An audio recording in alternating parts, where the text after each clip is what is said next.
Changing faceplates, one of those classic DIY jobs. If you're a regular viewer of the channel, you'll know that we don't do many tutorial style videos because I don't like teaching people how to do their own electrics. It just feels wrong. However, I know that some of you are going to do it anyway, so today I'm going to teach you how to do it properly. First, here's the tools that you're going to need. I'll leave a link in the description below. A flathead screwdriver, a level, some cable cutters and strippers, a safe isolation device. Only joking, use one of these. So step one is to take the cover off, but there's something important to do first, a mistake to avoid. And make sure you watch the end of the video where I show you the top 5 mistakes that most people make when changing sockets.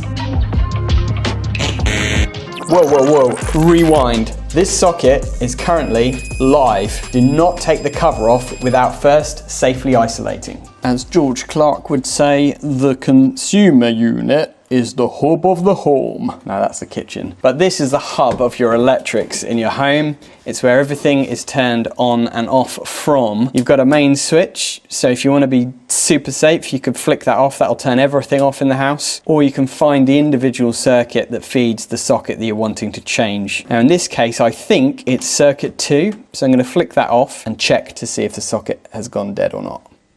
So the volt pen seems to indicate that the socket's dead, which is a good indicator. We'll take the cover off now, but we do need to properly check. And if you're really not sure which circuit it's on, better to be safe than sorry, just turn the main switch off for the whole house.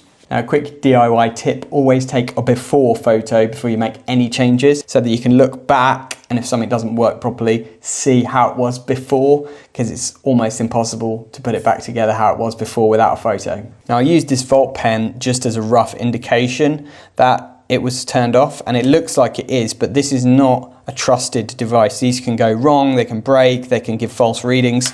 So always use what we call a GS38 approved test lead like this. What you can do is just test between all the combinations. That's just saying that there's continuity. But we test between live and neutral, neutral and earth, and live and earth.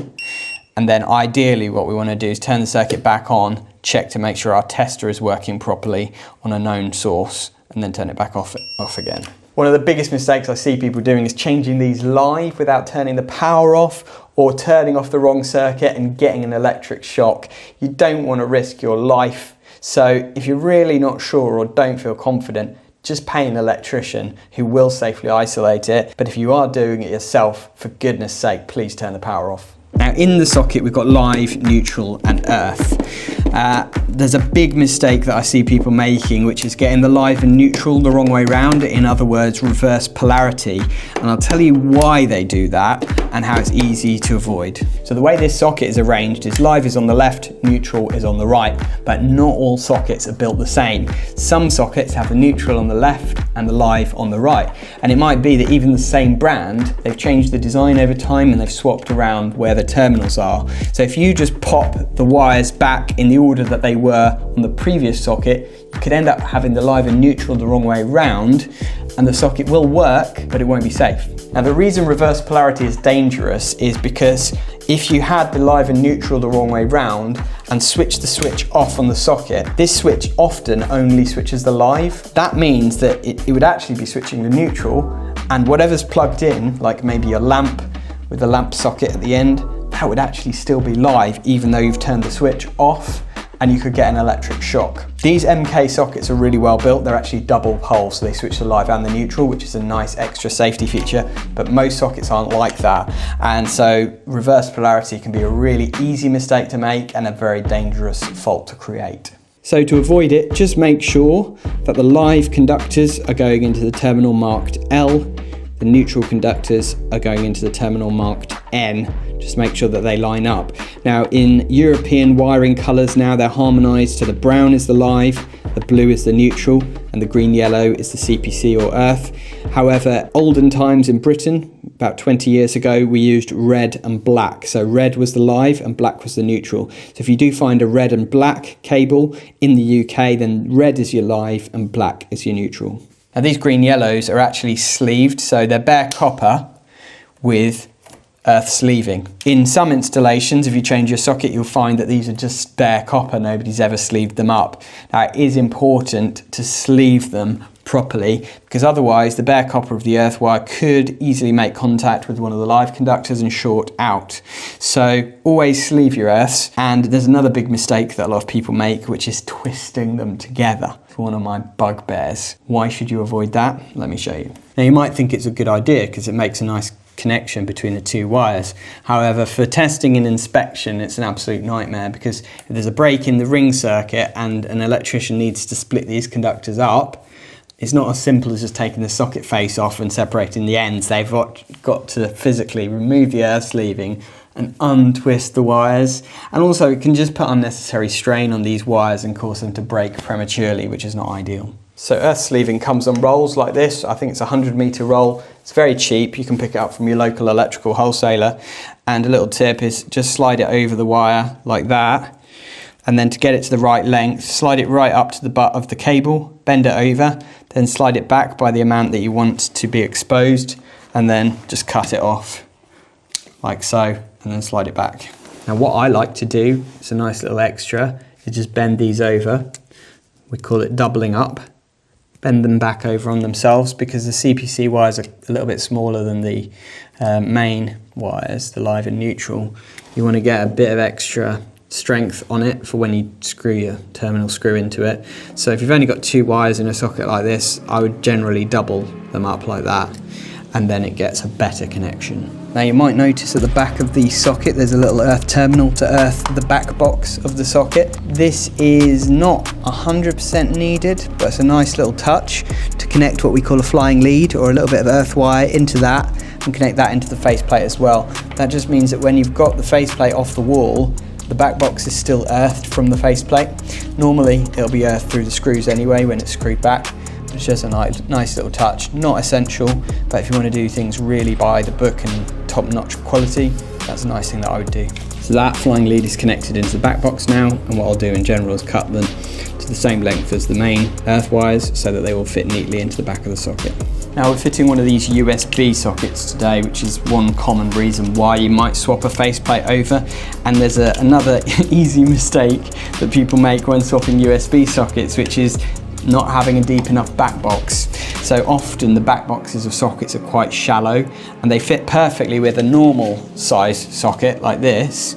But when it comes to fitting a USB socket, it's quite a lot deeper, and so you will need an extra deep back box. So it sometimes turns a simple DIY job like swapping a faceplate into quite a complicated one of changing a back box as well, in which case you might need plastering and decorating doing. So this is the 35mm deep back box. The standard back box depth in the UK for sockets is 25mm. That extra 10mm makes all the difference. So sometimes it's worth to check the depth of the back boxes before you start changing the sockets. You can get some brands that have got quite slim back plates on the sockets to enable you to fit them with an old 25mm style back box, but definitely worth to double check. So the other day we came across a customer who had actually wired up his own house. And he'd done brand new wiring like this, but the trouble was he'd actually cut all the wires way too short in the back boxes. So they were all cut back to like there, and it was just impossible to then terminate them in properly. He'd managed to do it somehow, but he'd wired up all the sockets the wrong way round, and we could barely even get the front covers off the sockets to check. It was just a complete nightmare. So we ended up having to rewire half of the sockets ourselves just to get the right length on the cables. So I'd always advise you to make sure you don't strip them back far, leave yourself plenty of wiring to just neatly tuck the wires into the back of the box, and therefore you avoid that whole guitar string wiring disaster. Now to avoid loose connections, there's a simple trick. Once you've tightened up the screw, just give a little pull on the backs of the wires to make sure that they don't pull out of the terminals. That indicates that they're all securely in place. Some sockets like this do have 2 earth terminals, one on each side, so you can split the earth wires between them, but they're all joined by a metal bar along the back, so it's fine to use both terminals in this case. If you've got 3 wires, it just gives you a bit more space. Now you might find when screwing the socket back, sometimes the screws will get threaded. They use these little M3.5 screws, machine screws, and they can easily get threaded, and the lugs at the back of the box that the screw goes into just get threaded, and you need to re-thread them. So I've got one of these tools, and I'll show you how to do that now. So you can see this screw has been threaded because the lug has lost its thread. So what I'm going to use is this little 3.5mm tap, and you just line it up in a straight line into the lug of the socket and screw it in gently. That should just re-thread that M3.5 lug and enable you to then get a new screw in and it sit back securely. If you're an electrician, this is a must-have in your tool bag. And as with all the tools that we've used today, I'll leave a link in the description below where you can pick some up for yourselves.